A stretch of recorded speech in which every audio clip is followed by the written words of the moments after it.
In today's episode at Fearless Wealth, we initially start with some complex, multi layered topics such as energetics, feminine, self, sovereignty. Stay with us because we're starting to unpack all the meanings, and Antonina will explain her perception of it, how she got to it, her mixture of backgrounds and life experiences. And she presents this beautiful lens of how she perceives the world and how she shows up in the world. And I think it's such a good one. So get in it with us here at Fearless Wealth. Before we jump into today's episode, I just wanted to point out some things that are going on currently with the Meet Me at the Bank brand and what offerings are all out there. Also, if you haven't subscribed, shared this podcast, please do so. Also, feel free to rate the podcast. Regardless if it's good or bad, I'm all for it. Now, as you know, my biggest offering is the Dom course and the Dom archetype. Here I go all into empowerment. There's sex worker aspect of it where I break down completely what dominatrix work looks like, what fetishes we have, 7.5 hour library of fetishes. Then the Dom archetype is setting boundaries, finding your inner voice, practice all these things of strong womanhood, as how I would say it. Then we have the blood codes with Jessie Magic. It's all about magic, wealth, creativity, energetics in combination with your relationship to your body and your cycle. I have the tap in workshop, how to tap into the energy of growing abundance yourself. Then there's the self-care makes you a millionaire workshop. Then there is all these interviews I have out there, so feel free to check them out. And I highly recommend, for the simple startings, the 4 money rituals. Those are a little bit with a magical edge, and the gratitude journal for all the magical and non-magical people. I absolutely believe that growth starts with gratitude, and I have created a format to make it more tangible and make it more practical. So let's get in on it. Let's go to the episode.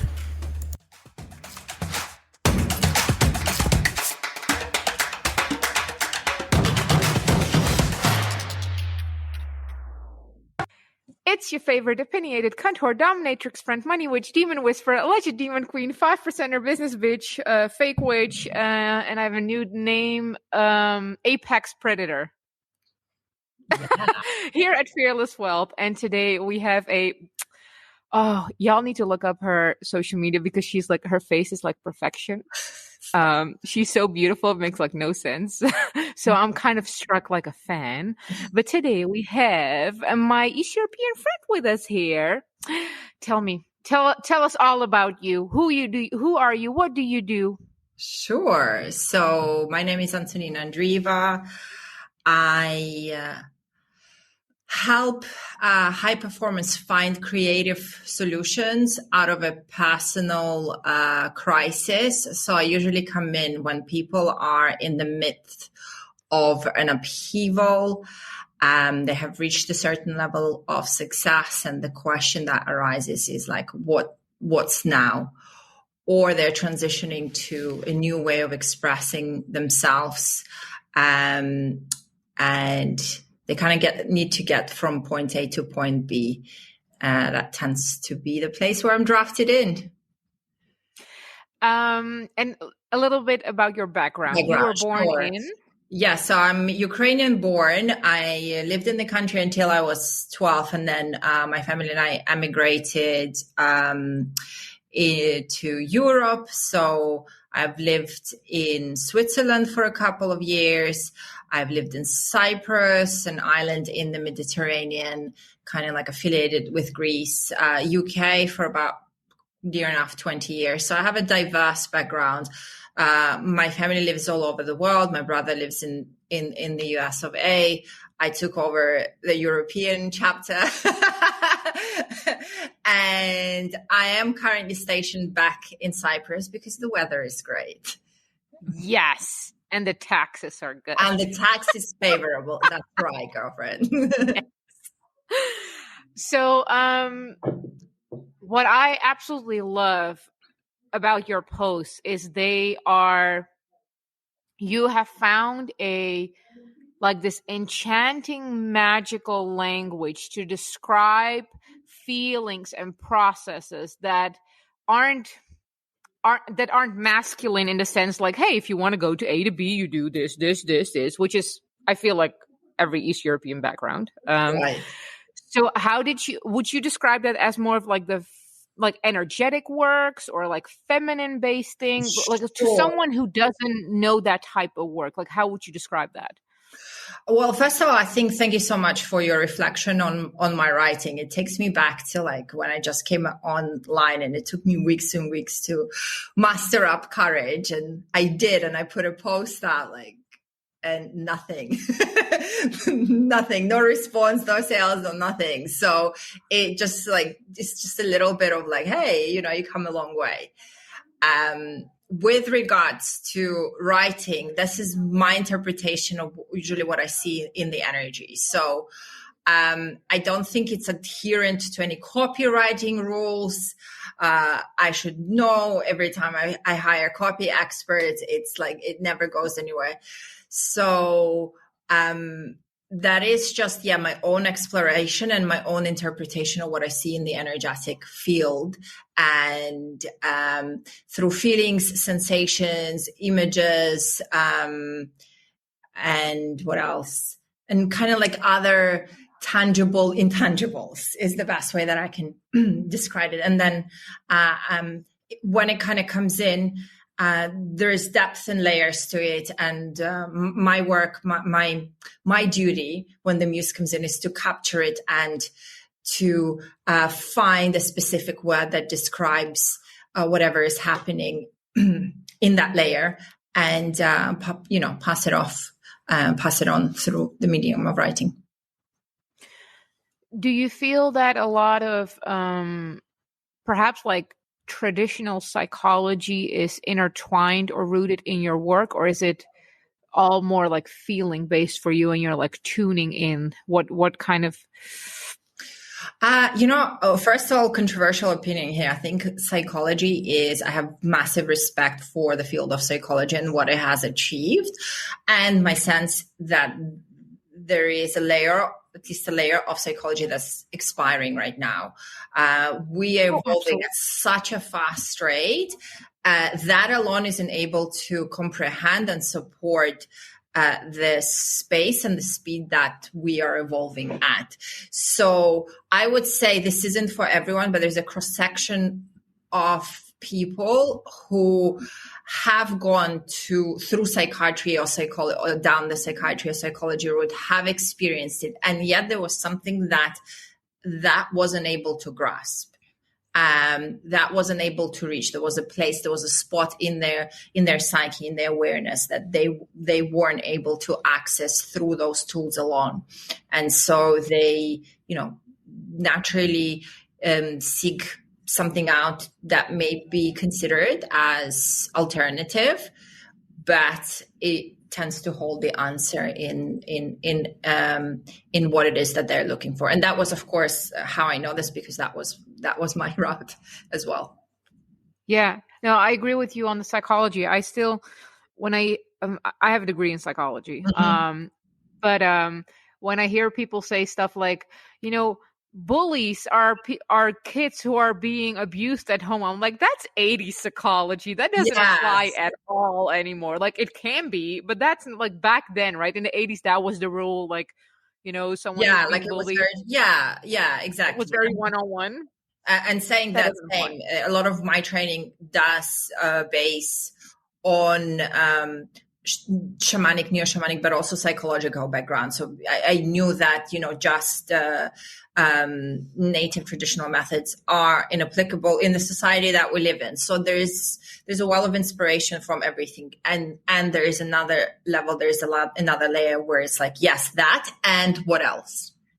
Oh, I love that. Yes, because I think several things at once can be true. Like, yes, this is true, and that's something I really enjoy and appreciate and respect about you, because when you share your work, your point of view, you point to exactly that place, and that's very rare. It's like, yes, and The paradox Yes, of the yes and. of life, Mm-hmm. which I feel, yeah.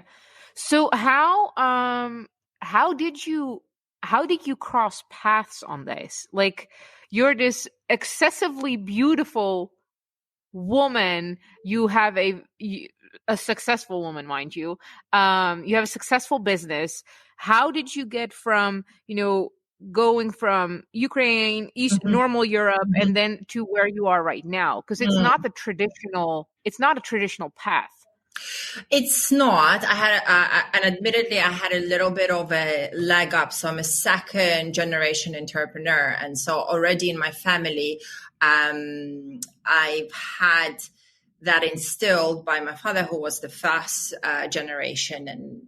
And so the outlook of, there are a lot of, shall we say, codes, but really just lessons that were passed on in terms of living a non-traditional life, downshifting before it was a thing, certain kind of looking for alternative routes and creativity. And I think you'll have to agree with me in terms that I find Eastern European people very creative in that they're always looking for an outlet or for a way out.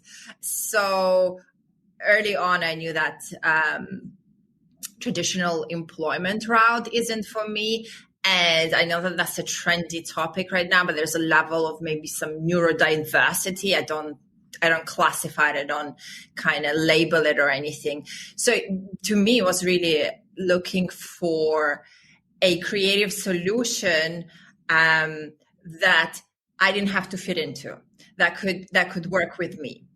And so through that search, I came across certain things and took time to build them up, because I knew that I wouldn't find it anywhere else. So I literally had to create it for myself. Personal question. What is your relationship with money? Oh, great question. I've had a very interesting relationship with money. It went from, and I think, I know that it stems from childhood, where I was exposed to both extremes. And so it took me a while to find the middle ground. So I often found that when I was working out on my money story would be reversed to everybody else's. The challenge was around the owning and the havingness of it, and being okay with being, tall, Eastern European, stand out, and having that. So that would be the place that I would, for a while, I would go and sabotage myself, just to level out the playing field. And was it something, or perhaps that was taught at home? Like, was money of importance? Was it something to, want to have as a goal? What was was there anything like money, like having a lot of money is good, or aspiring to, have a monetary growth is important? Like I said, it was a kind of double-edged sword, because yes, in the beginning, the formative years, it's always kind of like you're moving towards that. But I've also had glimpses where the havingness of that have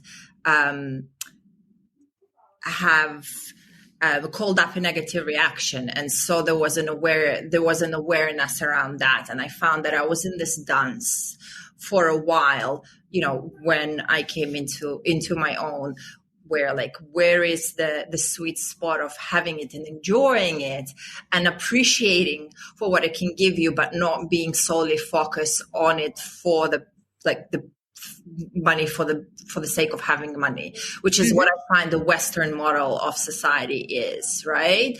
So it's finding, having it as a purpose to support something else. And today on the drive home, I found, I was talking to money, and money's I'm so available to support creativity right now. So you think of the most creative project that you can think of, because that's where I would like to come in, and that's where I would like to support you and many, many others.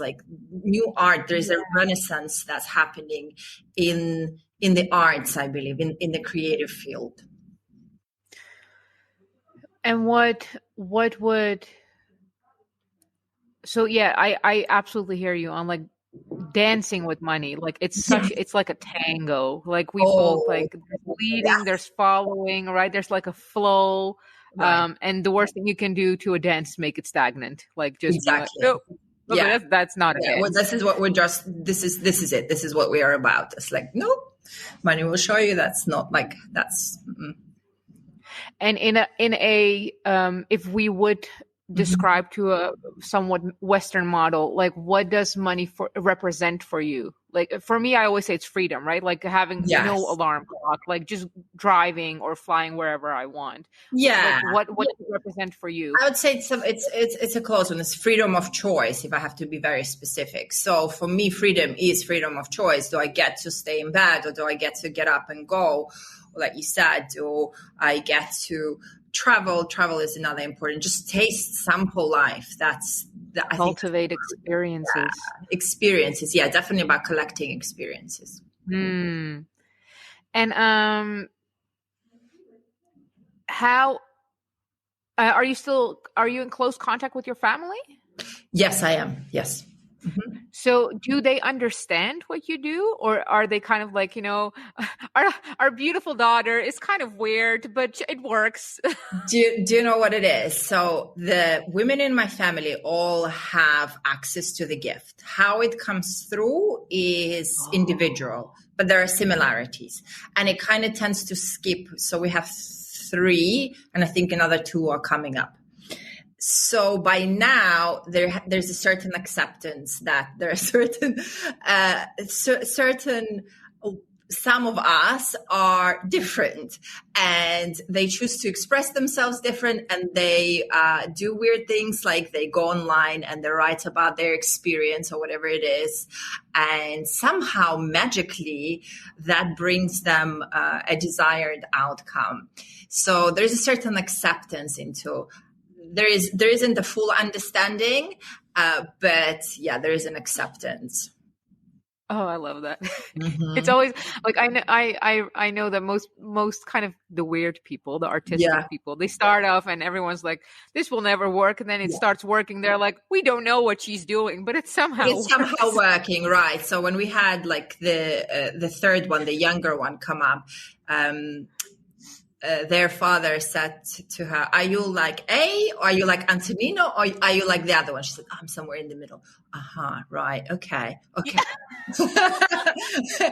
I still don't know what it means, but okay, I kind of get it. So Like conceptualizing. yeah, I call this like the code breaker. So there's somebody who breaks the code, and then somebody goes next, and then it kind of becomes a shift in paradigm. Oh, we can do things differently. We can choose a different experience. We can try a different way. So I think that's where we're at. We're breaking the code. What is a very active theme for you right now? Sovereignty, which is Yeah. like similar in the vein to freedom, but the frequency, the sensation is different, right? So I'm really Yes. exploring the theme of sovereignty. Sovereignty is the way to pronounce it correctly, I believe. Right before I left to Mexico this past February, it really kind of started dropping in. And of course, with what's happening in my birth country, there is a lot of talk about what sovereignty is. And then to the same degree, if we take sovereignty, we have to look at autonomy. And so it just becomes this beautiful like pulling of the thread and an exploration. Yeah, so sovereignty. Oh, how does sovereignty feel different? Like I know it has an overlap with freedom, Mhm. absolutely. But how does it feel different for you? Hmm. To me, it feels different as in it's free of any dogma. It is Mm. very ancient before we kind of created rules and cons and adherence. That's how I'm approaching it. So again, when I was in Mexico, it felt like connecting to the land before the tribe were being attacked. So there was there was real purity and connection with the land, with the elements, with everything. And there was a certain innocence to it. So there are like all of these threads of consciousness, conscious awareness that seemingly don't make sense, but they're actually like they add to the spectrum, and then kind of the energy tends to open up to me. So it's, if freedom is more of a sensation, this is like a deep core value, something around that. Mm-hmm. Oh, beautiful. Yes, I fully agree. What type of clients is there? I know you are diverse. So like, I know a lot of diverse clients come to you, whether it's probably like business CEOs or like employees, stay-at-home moms. I don't know, right? Like, there's probably of everything. Yeah. How much of the masculine way do you have to undo them for? Like when they come to you like, hey, I want to be this. How do I get there? And how do you get into, like, it's not a to do, but it's a to be, or it's a journey. Yourself? Great question. Thank you so much for asking that. I think a lot. Like, we're still learning what it is to be, and I am as well. Again, each time I journey, there is a certain layer to it, and I feel like I've tapped into a deeper layer, and it's like a deepening into how to be that, how to enjoy the beingness, and especially when the conscious mind one goes, you have something to do, you have to do something about it. So with regards to the clients, very often that's like the foundational part of the journey, because without attending to that, without, I guess, acquiring that wisdom, they simply cannot go further. So there are people who come in and that's their learning, like that's their learning ground, and they'll probably stay in that for a while. So, yes, I enjoy working with them. Yes, I appreciate them. Yes, they say, I've had one client recently and her feedback, like, it was life-changing. It was so deep that I'm still reintegrating those parts, and I thoroughly enjoy that work. And there are people who they get that, and then we can take them much further, and that's super enjoyable too, because the learning the art of beingness is just really, that's just a bridge. How much of the art of being, that's beautiful. Like, how much of the art of being is about like good sensations, right? Because everyone wants just the fun stuff, versus like being able to hold everything that life brings, which is also the kind of I often say there are two things that I say. Firstly, there is a certain there's a point that we cover, which is like conscious death and conscious rebirth, because you can't have conscious rebirth without conscious death. And I always say the first death is the hardest, and then if you're not dying on the regular, are you even living? Because so we actually take them through this. We take them through this conscious death, and it's not an experiment. It is also, since exactly what you're saying, it is a necessity, because in order to hold a range of emotions, you must be able to face that. And actually, the deeper they go, the more they can enjoy the sensations and the up. Otherwise, if you're always aiming for the up and you're negating the down, how rich, how powerful, how wonderful, and how colorful it can be, then you're just swimming in shallow water. I think it is about the up sensation, but really what is being taught essentially is the art of holding the down, or holding yourself through the down. And do you, you don't have to say which tools, but do you provide tools in the sense that, like, how are we going to be in the down? Again, by lack of wording, right? Yeah. Our brain wants to be like, okay, I'm gonna, disassociate. I'm gonna start Netflixing. I'm gonna try to elicit dopamine, right? Because that's what Yes, it comes. very Like, good. I'm gonna start to get like or high sugary food, or I just don't want to be in the down. Yes, there is a range of tools, and then of course that's where sort of coaching and mentoring comes in, and navigating, and that's where it's super useful to have somebody as your guide and to offload to. And all of those are applicable and true. And sometimes it is also about the art of waiting for the right moment and filling up. So you could say that I went on something where I had a lot of emotional output, and there is a little bit of an emptying out that happened. And so if I didn't know what I know now, I would have, in the past, I would have considered it a down and judged myself for it. Why aren't you active in this phase? But I know that it's a phase. So I know that, what to do, how to fill myself, how to prepare for the next leap. And again, that's something that we cover with my clients. So yes, there is a range of tools, and it's also experiential. So sometimes, yes, you want to, load up on that dopamine, and sometimes you just have to sit and accept the discomfort, the sheer agony of being in that spot. But right, like we're here to experience the experience. Once you have the experience, you can load up on that experience. So as I said, where now I go into that spot, it's like, oh, okay, sweet down, let's rock and roll. Yes, yeah. And I know that a lot of people, and I used to have this long ago too, when they're like, why do I need to experience the down if I could just go up? But it's kind of almost like a roller coaster, right? Like Yes. the feeling is when you're down and you're going up, that's that amazing feeling. Yes. But if you'd only keep going up, it's just like, well, okay, we're going up. I guess like you have no contrast. Absolutely. Yes, it is about, right? Like it is about the contrast. And I agree with you. The sensation of like, okay, I've done it. And then there is a come up. And also knowing that cannot be sustained. That's unsustainable on permanent basis. So it's like enjoy, and you know what's going to happen afterwards, and you can be prepared, and you can manage your state, and you can look after yourself, and you can attend to what is, and know that what happens afterwards is the good part again.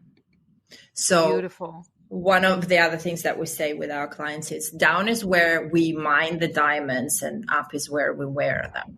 Probably not with male clients, but yeah. I love that. That's amazing.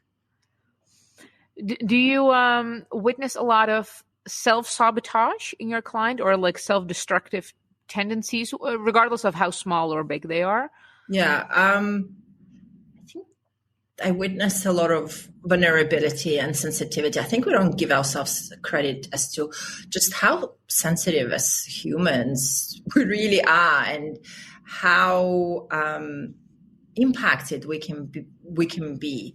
So again, you would think sort of working around high performance or certain outcomes would be about that, but it's very often about, again, going into the really tender parts of ourselves, and finding love and compassion for that, and extracting those, and then eventually applying them as, and making them your rocket fuel, but in a very loving, tender way. So I feel like there's always two sides of me, where people either see a very fierce persona, but when I'm working with clients, I actually I choose to be quite tender and loving about that, because it's hard work, man.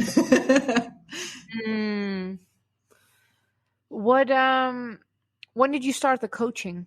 And do you call it coaching yourself, or do you use another term? We call term? it coaching, right? It's a blanket term. I think it's the one that's acceptable for not the general public, but for the psyche. So coaching, mentoring.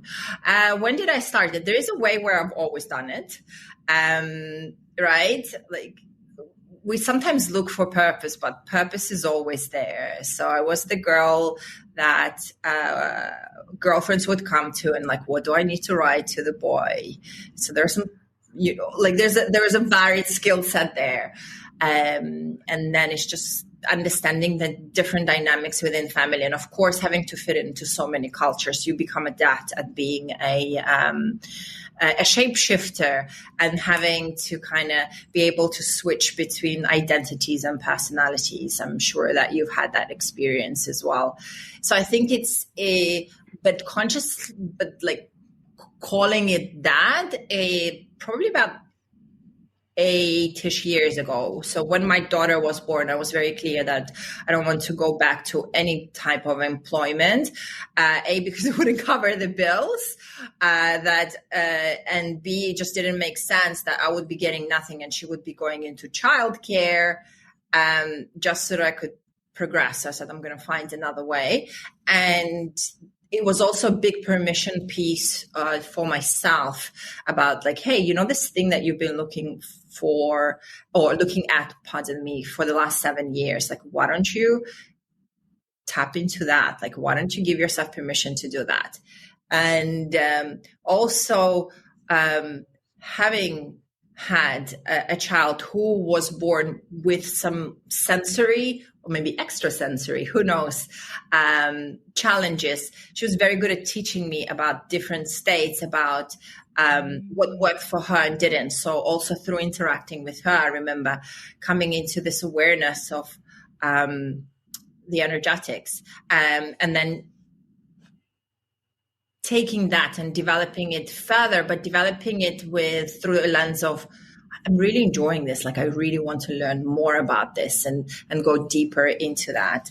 And is it traditional coaching? Probably not, but it is way more accepted these days than it was back then, because I did take also, studied some materials with it through the traditional coaching models. And I remember the two things not quite matching up. Yeah. So there's a lot of, I feel especially, the COVID times have shed a lot of light on, I have two questions. Shed a lot of light on coaching. Now, the opinionated kind, I'm of the opinion that a coach needs to have some fundamental understanding and lived experience of what they are teaching. There's a bunch of people who absolutely disagree with me. They're like, nope. Some people are like, if we look at gymnastics, for example, there's a lot of gymnastics coaches who are not gymnasts themselves, but they're great at fucking coaching. At coaching, right, exactly. Right. So what is your experience with that, or like your perception on that? I feel like, I believe that some are here to teach skills, and that's where we see coaches coaching on a system. And then there are coaches who are sort of coaching on emotional intelligence. So it's same but different. It's what it is that they are attending to. That's gotcha. And what obnoxious question, what do you think about the current coaching industry in and of its whole self? I don't know about current industry at all. After spending some time online, my understanding is that, like clockwork, there is an outburst of emotion online about the current state of coaching industry. And I think in the beginning, you can call it career or whatever, I've fallen into that trap of, taking a stance of what is integrity. And then I just felt it and looked so pathetic because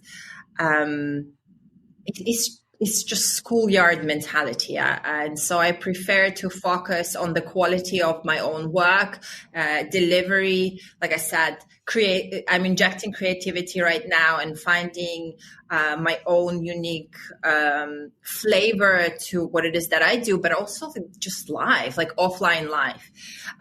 About 3 years ago, 2.5, when I came back to Cyprus, I elected to come back to Cyprus. I went through a massive burnout because I was on this high adrenaline ride of being a high achiever and a creative boss babe, or whatever the terminology is. And I think it gave me an insight. Like that was a year before COVID hit.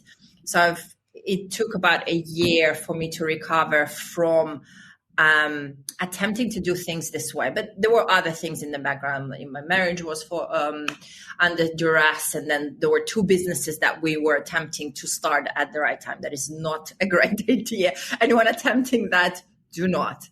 So there was a lot of uncertainty. I was writing a lot of uncertainty at the time. But yeah, so my work-life balance is important to me. My vitality is important to me right now. So I do not really care about the state of coaching industry. And I think that's when it's getting too caught up into what everyone else is doing, frankly. And because winners don't pay attention to exactly. others. Like it's finding something to talk about. It's like I roll when I see another post of somebody calling out on integrity. I mean, and if you take the shamanic or like approach, that is everything that you're calling out exists within you. So that's just what is it? Kettle pot, calling the kettle black, something like that. So yeah, yeah, and I also feel that it the conversations of like this type of coaching is bad, this is the right way. It operates from a binary yes. idea that people are alike, and I use the same example. I have been around like cult leaders, and I found something that they said, I'm like, oh, that's great, and then they say something else, I'm like, that's batshit crazy. I'm just right, like we take, but the idea that someone like that's dangerous or that bad, it's such an infantilizing way to look at. Yes, and that often, that's the only thing that makes me like question. I don't have of an opinion. Is this regulated industry, non-regulated industry? I believe that people should be able to decide for themselves, that they're self-sourced, right, and self-led. And even if they do come across certain unfortunate experiences, well, that's part of their personal evolution, and they should take responsibility for that, and they should grow and evolve from that. And when I adopted that worldview, it shifted things massively for myself as well. Fuck yeah. You said the word responsibility, which is a word that I jerk off to. So where does blame end and responsibility start? Great question. Where does blame end and responsibility start? Well, I think blame ends where responsibility starts.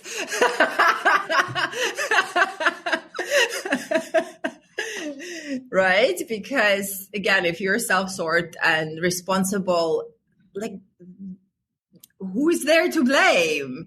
You kind of, like you said, you can take something from each situation, then it stops being viewed in a negative light. And it could be, I mean, some of my lessons, they haven't looked like lessons at all. They were experiences, right?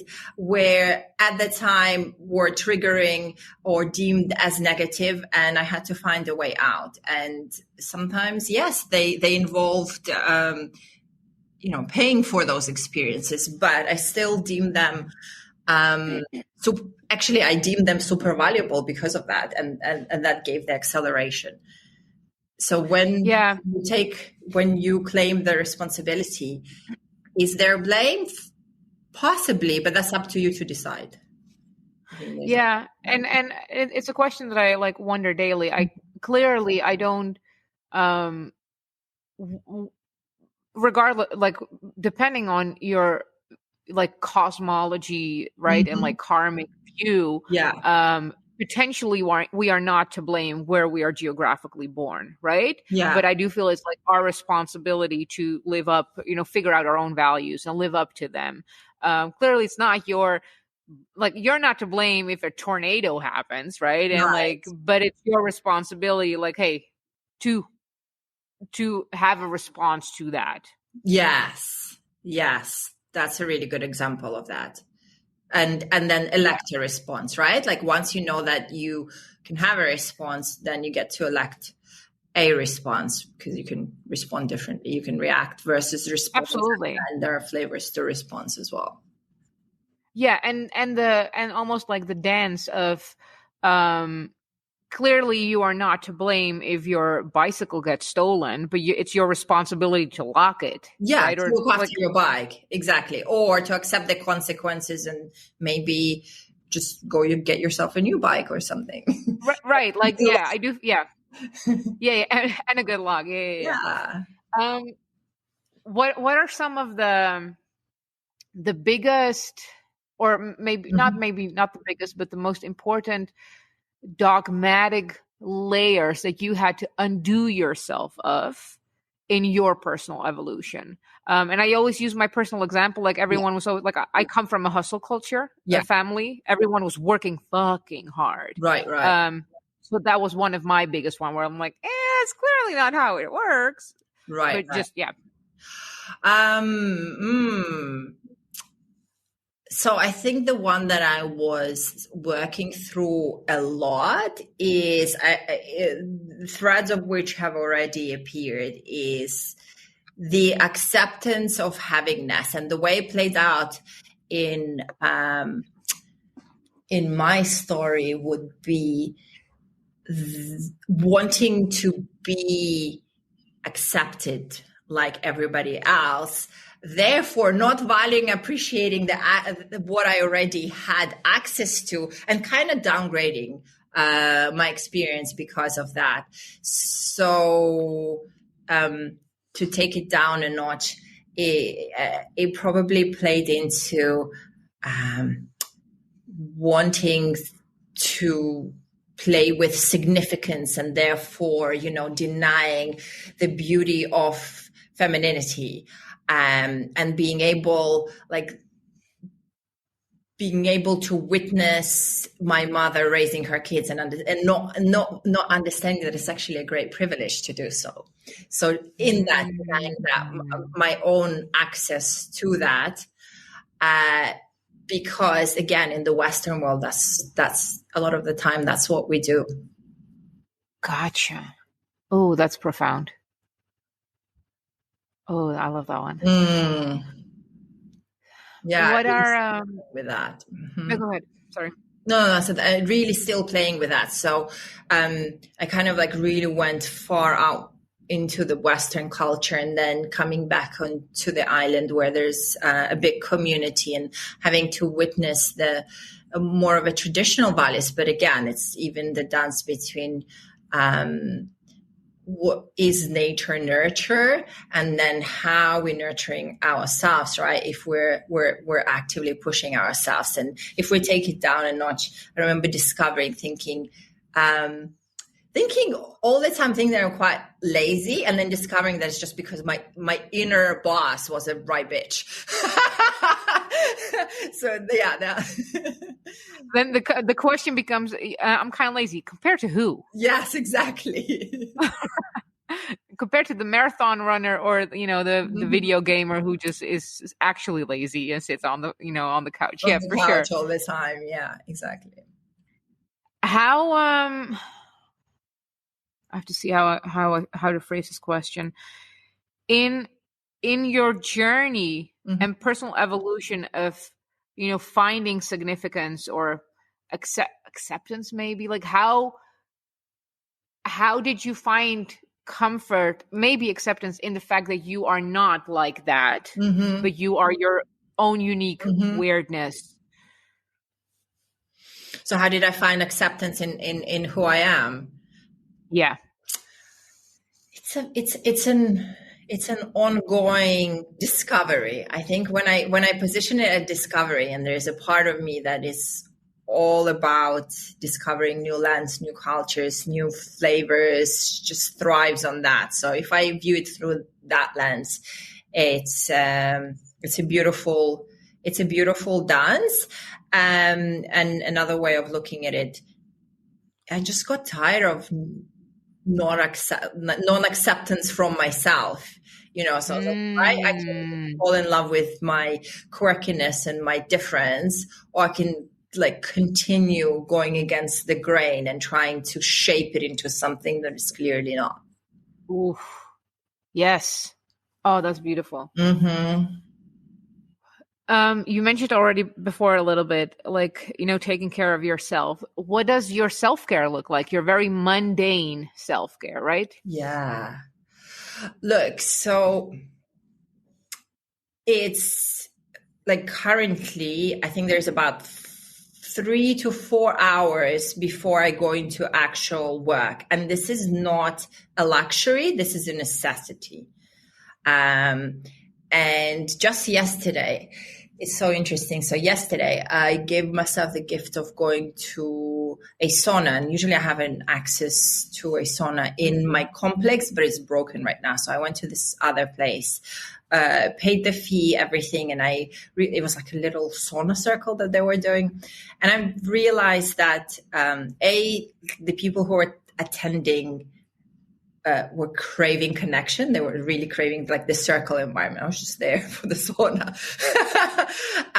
But it was also through them, I was able to see how, for them, it was a luxury. For me, it was a necessity. It was like, I need this for my body, for my bones. I appreciate all of that that's given with it. But, and it was like, and I'm ready to pay for it. And it's like a gradual stretching of what is acceptable to me, and then noticing that it becomes your new normal. So self-care is not lax. Like, I know that you're a big proponent on that. Looking after yourself, sleeping well, making sure that you're well hydrated, maintained, mobile, and thriving is actually what we ought to be doing and part of our normal life. So I had to normalize it for myself as well. And again, I'm very grateful to the island, to the culture here. Having arrived from the UK, it took a year to build that back up into my system.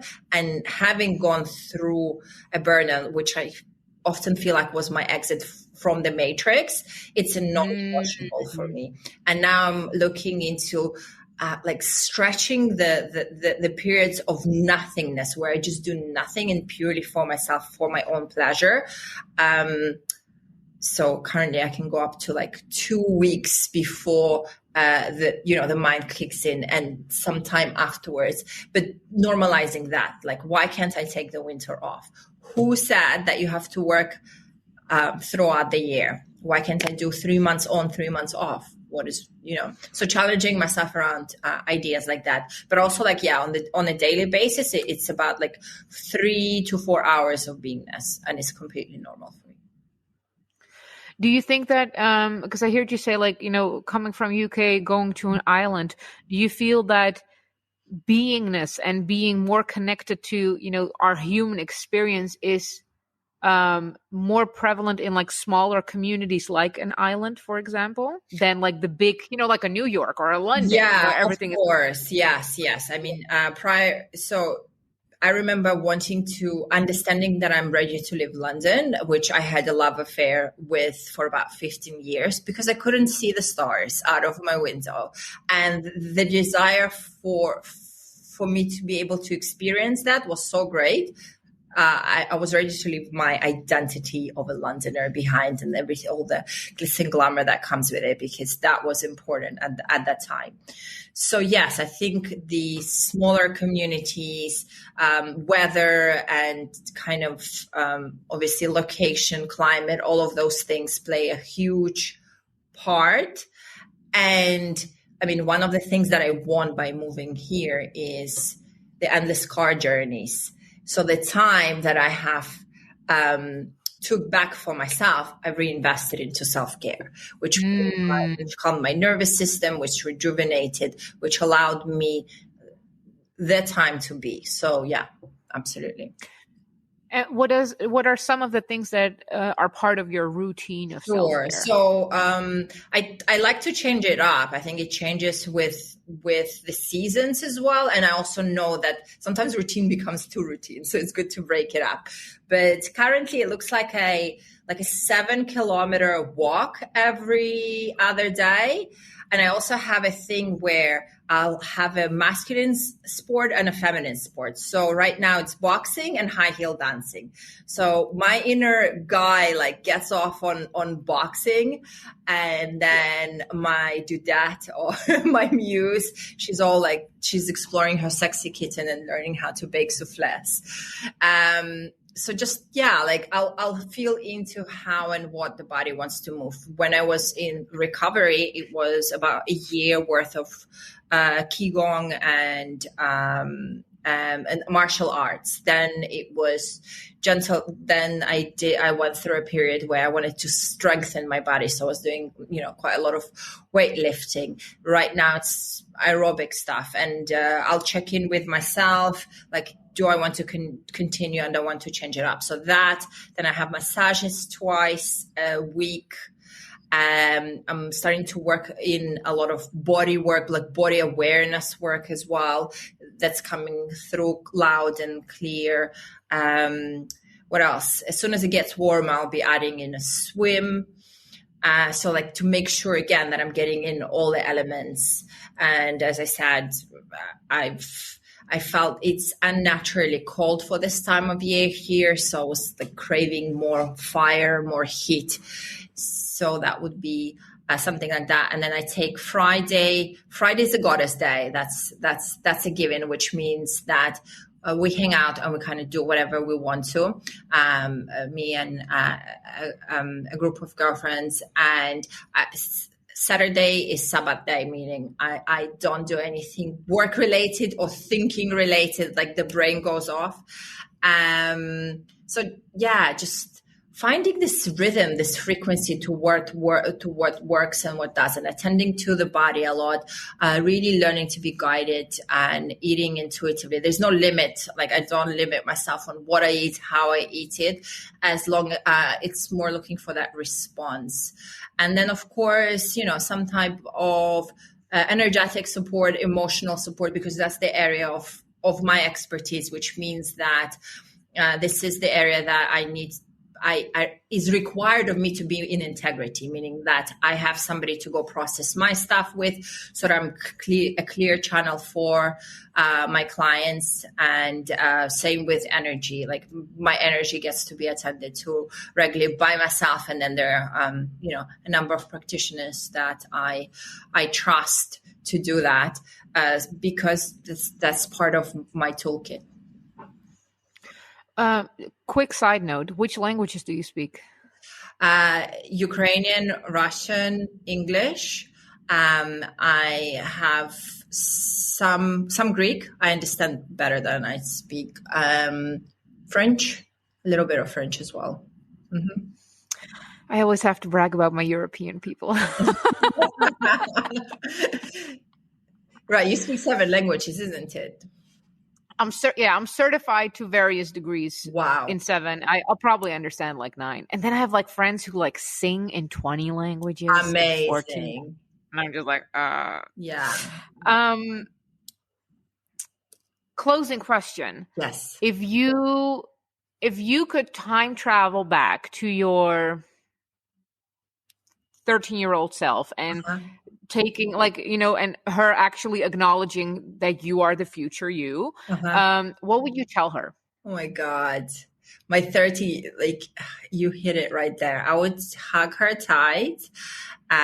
This was the point, obviously, that was when I left. So I would hug her tight and tell her that everything okay and she's going to figure it out and it's going to be fabulous.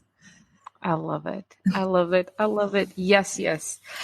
Tell everyone where we can find you. I will put everything in the notes anywhere, so people can click on it. So, okay, you can find me online. Obviously, I mostly for work stuff, I hang out on Facebook. So we're going to add my personal profile and my Facebook page, I suppose. And I have a YouTube channel that we recently started up, and I kind of go into certain topics in a video format. And I am opening up a Telegram group that I want to invite people in. It's like a creative lab where I want to release some tools and processes for those who may not have one-to-one access to myself, to kind of, try them on, apply them to themselves and see where they go from that. It's not exclusive, but it's inclusive. Sorry, it's not inclusive, but it's not exclusive either. It's just an opportunity to kind of, have some access to tools and processes, because again, I think where we're going right now, it's a must. And taking in view of what we talked about with self-responsibility, there are ways of accessing it, and like it is your responsibility to access it at whichever level you can or want to, but you must. Mm-hmm. And we're now in the end of March 2022. Do you have any specific programs or classes coming up or launching? I know you. Yeah. So right now, if we were end of March 2022, I would probably direct people to this Telegram group, because I woke up with a wonderful idea. I woke up at 5 a.m. today with a specific song in my head. So I requested the presence of a muse, and she came in 5 o'clock. And I've gotten this hit about releasing some of my tools and practices over the next 21 days in the group. And this is my way of giving back, because I know that my next level work is coming in. Simple as that. So it's not an actual, structured program. Is a free for all shared experience. Epic. Thank you so much. Thank you so much. Everyone, screenshot it, tag us, go follow her everywhere. I'll put all the links in the show notes so you can easily click. Yes. Thank you so much, and I'll see you in the interwebs. Thank you. I truly hope you enjoyed this episode today, and I would love to hear from you what really stood out to you, if there was something that ignited a certain feeling or deepened a certain insight, if something even pissed you off and you were like, yo, I could not handle this opinion, I so disagree with that. I love to hear that. Please share, leave reviews, tag friends.